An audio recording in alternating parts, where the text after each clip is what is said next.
Valai chung hun kiti umi patyan ni adomi chi thum hoi do tha. Chi kan chwa ding ni patyan thang chat na khan del te out na. Le di di ha jang kan bin chang sia na mi kun ga de serve me till ga de Giêsu amin su gang cha a jang nim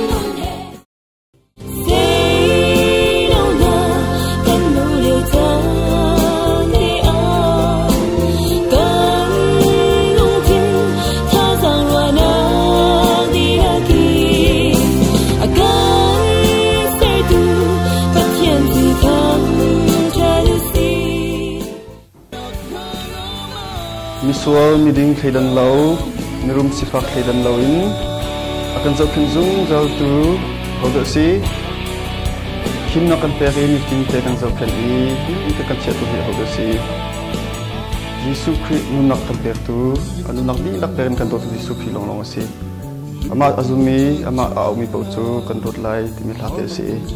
ti thate hi rangai chewe u ti akan somna kalong Aduk na gini cedo,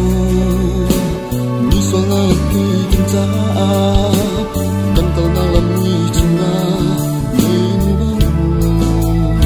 Nak hazang jin kembelo, kerang tiang rung kesuaikan, zungzang na in kerang lengki,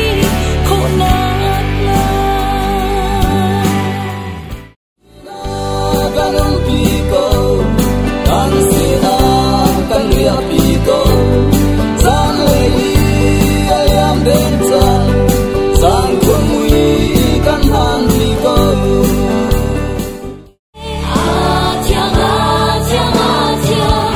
A chong mi boy papa tia, a room tung chan lai hi lei ya. Sual nakin ati ding kan se,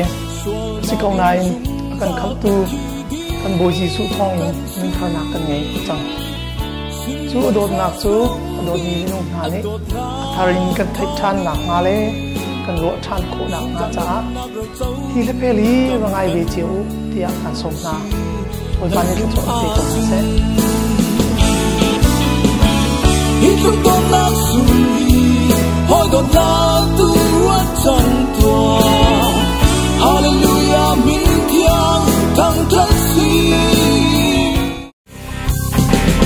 Long toa na thiên long đi la kinh mà chu long toa Sung toa na thiên long đi la kinh dây dòng diệt đi Ni tin kan nu na ru chok lo,